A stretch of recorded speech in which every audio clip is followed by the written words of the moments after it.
Hey guys, it's Katie. So today's video is going to be study tips and tricks and just kind of like things that I've learned in the past that have helped me study for finals and just kind of studying in general. So I take my finals next week, so I'm already starting to study for them. Kind of stressed out, I'm not gonna lie. But hopefully these tips will be able to help you. I'm gonna break this down into two different parts. One, preparing to study for your exams, and two, actually studying for exams and what the best tips are. So the first part we're going to talk about is preparing for exams, and the first thing you need to do before anything else is figure out when your exam is, where it is, and what day it is. So basically your professors and teachers will tell you this, but you need to make sure that you know the exact time, the exact date, the exact place that you need to be when your exam is taking place. One way that I did this was I looked at all my syllabuses and I talked to my teachers, and they told us in class also when our final exams would be. So I took my little planner and I wrote down different times and places and what classes I had exams in and when. And so this is just a nice kind of like organized way to see what I have going on when. So this kind of goes hand in hand, but you want to figure out which exams are going to be the hardest for you, so meaning like which ones are you going to have to study for more, and also when your exams are in relation to your other exams. So if you have a biology exam like I do on Tuesday and you know it's going to be harder than the exam that you're taking in the morning, so my biology is at 3 and I have another exam at 10 a.m., I know that I'm going to have to study for biology more, so I'm going to prioritize that more. So you really just have to figure out what subjects you need to prioritize over others, and if you need to start studying for some of them beforehand, even longer than some of the other ones, if that makes any sense at all. So like I said about just planning on when you want to study for stuff, my sorority sister actually had like a study little session tip thing, and I want to share some tips that she actually gave us. The first thing that she did was she made us a finals week schedule, and this is super helpful. It goes by half-an-hour increments from 8 a.m. to 11:30 p.m. and goes from Saturday to Friday because that's kind of like our finals week. And I just put in blocks of what times and I had exams, and I color-coded them to match my schedule just so it was easier for me to visually see, because I can see it in my planner, but this like helps so much visually. So these are like my exams. I have 3 on Tuesday, 1 on Thursday, and 1 on Friday. So I can also add in like different times I want to study and just kind of like break it down by half-an-hour increments, which is super helpful to visualize. Now we're going to go into the actual studying of exams. So the best thing to do is go from subject to subject and go one at a time, obviously. You don't want to be working on a ton of different things because, at least for me, it makes my brain go whack.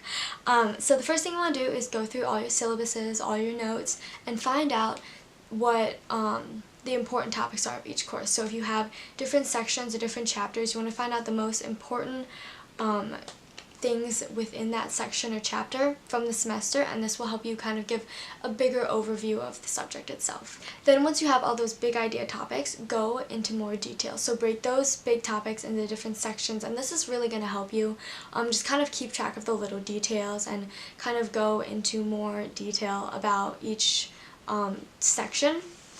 And a really good I lost my train of thought. Basically what I meant to say before is you just want to make sure your notes are all organized so you know kind of what you need to know for the whole thing. And if your teachers do give you study guides, sometimes in college I know they don't give you study guides, so if they do give you study guides, use those to your advantage, because most likely they're going to be aimed towards what is going to be on your actual exam. There are tons of different tools to help you study, so it kind of depends on the person. I'm a flashcard person, so I write flashcards a lot by hand. I have a ton of flashcards. You can also make yourself a study guide if your teacher does not provide you one. So again, doing the big topics and then breaking them down into smaller sections.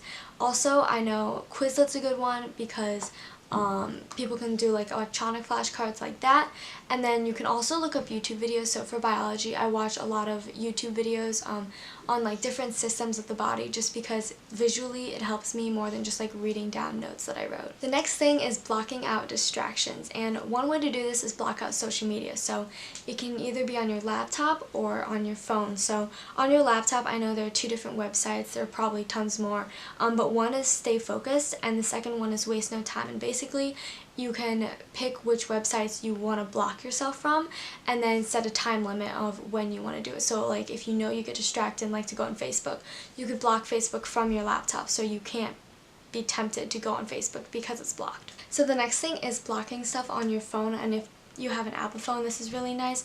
I don't know if it works on like Androids or other things, but you can definitely do research, and I'm sure there are plenty of apps to be able to do it.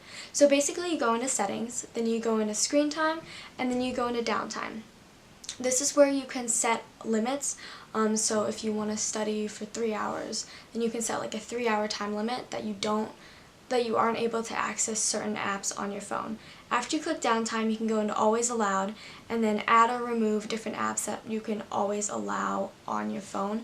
And then if you go onto your home screen, you can see that there are timers, and it's kind of like black, and you can click on it still, but like it won't let you go into the app for apps that you have blocked. So you kind of have to go through a process to ignore the limit and stuff like that.